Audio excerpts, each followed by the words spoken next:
Welcome back to the deep dive. Today, we're plunging into a really fascinating set of sources about human behavior. Specifically, we're focusing on how to spot people who might not always have your best interests at heart.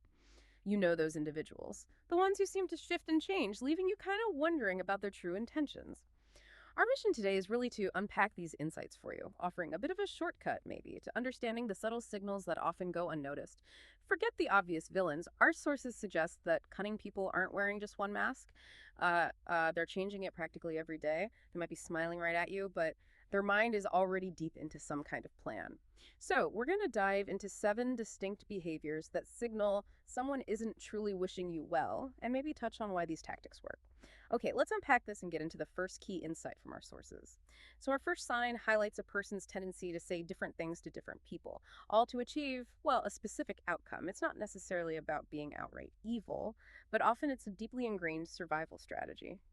Especially in competitive or uncertain environments. Think about this. Our sources give this example of a man, let's call him Fop, working in a large company. He seems to know exactly what each powerful colleague wants to hear. So, to his bonus manager, Fop plays the role of the hardworking, maybe slightly exploited employee hoping for a bigger bonus. But then, with the project manager, he's suddenly the confident leader, subtly taking credit for team efforts to secure that promotion. And then, with a client networker, he's the charming, trustworthy friend aiming to gain business contacts. It's like different scripts for every person. Exactly. And what's truly insightful here, I think, is how this isn't just about outright lying all the time. It's more a masterful act of what psychologists sometimes call impression management. hmm It's about controlling how others perceive them. They seem driven purely by results, not necessarily by objective truth. And crucially, they seem to just effortlessly navigate these internal contradictions. They don't seem to experience the typical discomfort, that cognitive dissonance most of us would feel, saying one thing here and something totally different over there. Right. So their internal compass isn't really pointing towards consistency. That's a powerful distinction.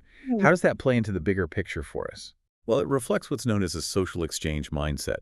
Basically, every interaction is kind of weighed for a potential return, whether that's money, opportunity, or maybe just trust they can leverage later. They're constantly calculating this cost-benefit analysis with every word.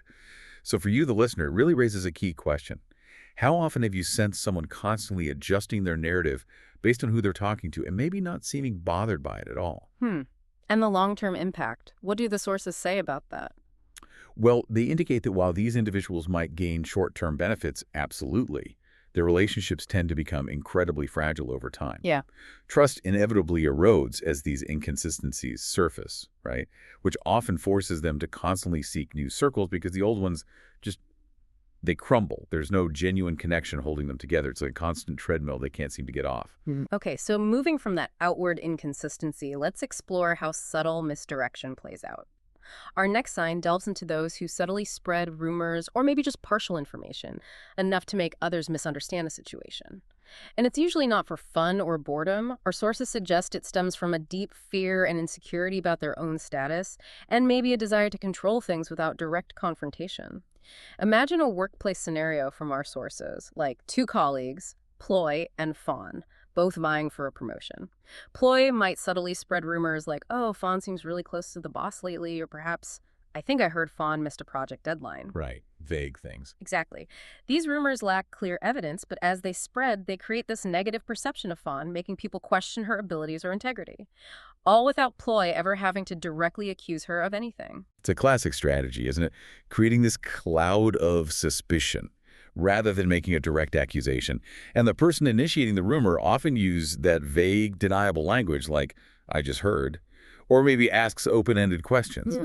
This allows them to seem blameless while the damage is definitely done. And what's often overlooked is the psychological effect. It's incredibly hard to disprove a vague rumor, right? So the target is left constantly on the defensive. That's fascinating, the way it uses ambiguity almost like a weapon. But why choose such an indirect path instead of just a direct challenge? Well, the sources connect this to a desire for social power and fundamentally self-preservation. When individuals lack confidence in winning fairly, perhaps, they might covertly undermine others. They know it's often easier to damage a reputation than to build a new one. It's often born from a really deep fear of not being enough or maybe just being overlooked.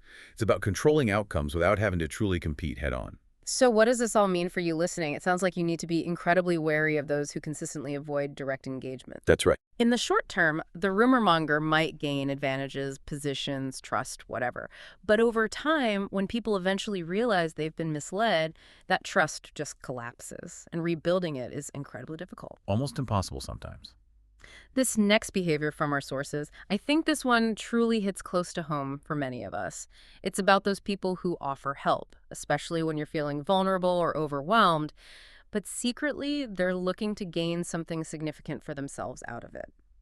Our sources share this really compelling example. Imagine you're working on a huge, stressful project. A colleague, let's call him Kitty, immediately offers to help. Claims he has experience, it's all goodwill. You feel relieved, right? Big relief. But then, over time, Kitty starts talking to your boss behind your back, subtly takes credit for the work you did together, maybe even submits documents before you do.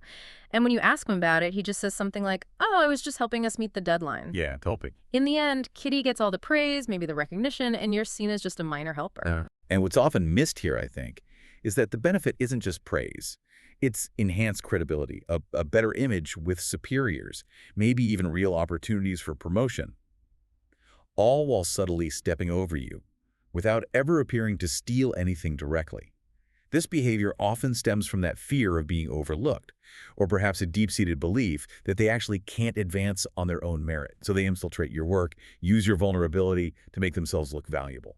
It really is like they're using your vulnerability as a ladder. So the tricky part is, how do you tell the difference between genuine help and this kind of self-serving assistance? Well, a pattern usually emerges if you look closely. They tend to show up during crises when you're most susceptible, most needing help. They offer attractive help, often appearing quite sacrificial, but they consistently end up in the spotlight somehow, leaving you in the background.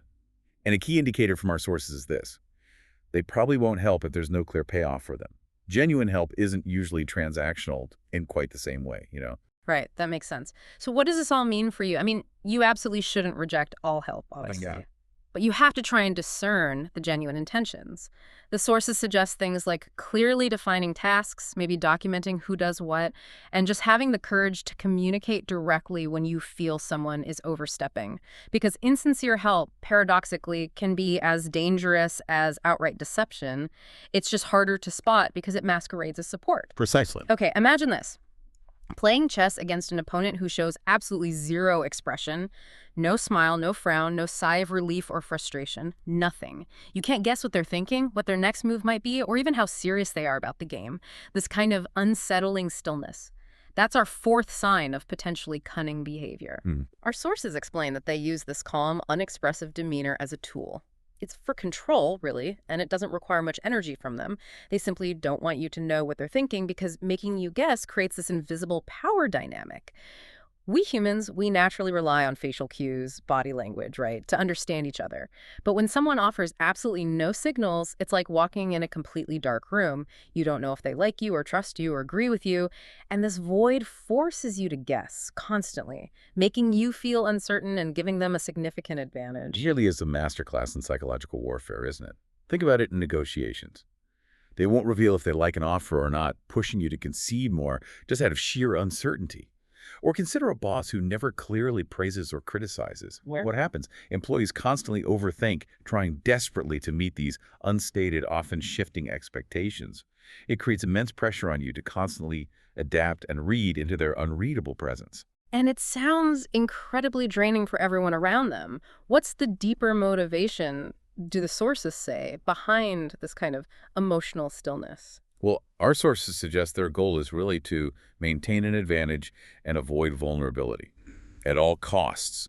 They force others to constantly cater to them without actually exerting much effort themselves.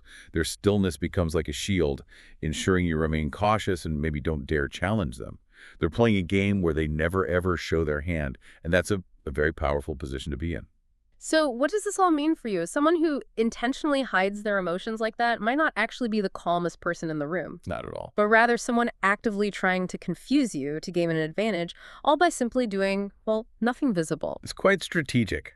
Okay, this next sign from our sources. I think this might resonate with many of us in our hyper-connected world today. It's the person who seems to know everyone, you know the type, Laughing and chatting at every gathering seems super popular, but when they're alone, they feel empty, misunderstood, and truly known by absolutely no one. The social butterfly with a secret void. Exactly. Our sources point out that while they are incredibly skilled at socializing, making connections, they intentionally avoid revealing their true selves or trusting anyone deeply. This often stems, apparently, from past experiences, maybe betrayal or disappointment, creating this invisible shield that keeps everyone at arm's length, even while they appear so outgoing. And this smooth social ability. But without revealing inner feelings, it's often a learned survival mechanism, isn't it? They've adapted to a world that often rewards that confident, problem-free image, so they build this public persona, this mask, to hide their inner sensitivity and avoid the risk of rejection. It feels safer. Safer but isolating. So they sacrifice genuine connection for perceived safety. What's a long-term cost of living behind that kind of social mask? Well, if we look at the bigger picture, the sources suggest that while they seem to have this vibrant social life, the constant superficiality takes a really severe toll on their mental well-being. Loneliness inevitably creeps in, and self-confidence can slowly erode because there's simply no one there to truly reflect who they are, or to stand by them when they genuinely stumble or fall. And our sources prompt you, the listener, to consider. Are you maybe prioritizing image over meaningful connection in your own life sometimes? Oof, that's a confronting question. So what does this all mean for you? If you feel known by many but truly understood by, well, none, it might be a signal to examine if you're overvaluing that external image. The sources suggest that true, lasting connections don't require quantity, do they? They require honesty. Authenticity. Right. Begin by being your authentic self, even if it's just little by little, with those you actually trust, and allow others into your true inner circle. It takes courage, though. It does. Okay, envy. It's a universal human emotion. We all feel it sometimes. But our next sign focuses on those who conceal it deep within. They're often smiling, appearing happy for others' successes, while privately they might be seething with comparison and turmoil. The hidden envy. Yeah. Our sources explain that this hidden envy isn't necessarily malicious in its intent, but it often comes from a fear of being judged as bad or incompetent or unattractive if they actually express it directly. So they keep it buried. They offer those surface-level congratulations while inwardly hurting and comparing themselves constantly. And this unexpressed envy, it can slowly erode their own self-confidence, making them feel inferior or even angry at themselves. And what's particularly insightful here is the contrast, I think. While directly expressing envy might seem ugly or socially unacceptable, our sources suggest it can actually be a healthier release than suppressing it. Suppressing it is like, as one source put it, swallowing something hot. It burns internally. And this hidden envy, it often manifests subtly, doesn't it? They might discreetly devalue the achievements of others, saying things like, oh, well, they just got lucky, or, I could do that too if I were in their shoes. Or perhaps more tellingly, they might conspicuously avoid praising or even mentioning the person they secretly envy. Just silence where praise would be normal. So it's less about active malice, maybe, and more about this quiet internal struggle that just kind of leaks out subtly. How do we differentiate that from genuine inspiration, though? Because sometimes seeing someone else succeed does inspire us. That's a really crucial distinction. Hidden envy is usually accompanied by a sense of lack or bitterness, maybe resentment, whereas genuine inspiration propels you forward without diminishing the other person. The sources ask us to consider, are you truly differentiating between that genuine inspiration and that silent, gnawing envy in your own responses to other people's success? It requires self-reflection. Definitely. So what does this all mean for you? Our sources propose that maybe envy isn't the enemy, but actually a signal, like a little voice indicating something might be missing in your life or that you feel insecure about something. The key, they suggest, is to acknowledge it without judgment and then try to transform it. So instead of asking why them, maybe ask, okay, when will I start working towards that? This shift can turn envy from a shadow into potentially a powerful guiding light for your own personal growth. Turning poison into fuel, essentially. Right. Okay, our final sign.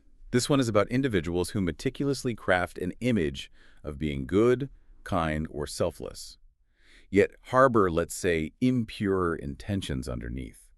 This behavior often stems from a really deep-seated fear of rejection, judgment, or maybe just fear of their true, less desirable aspects being exposed. The goodness mask. Exactly. Our sources give us some clues here. These individuals might frequently boast about their own kindness, maybe act overly self-sacrificing, but you sense they deeply crave acceptance and praise for it. They might only really act good when others are watching or when there's a clear benefit for them. You might notice this subtle, or sometimes not so subtle, gap between their words and their actual actions.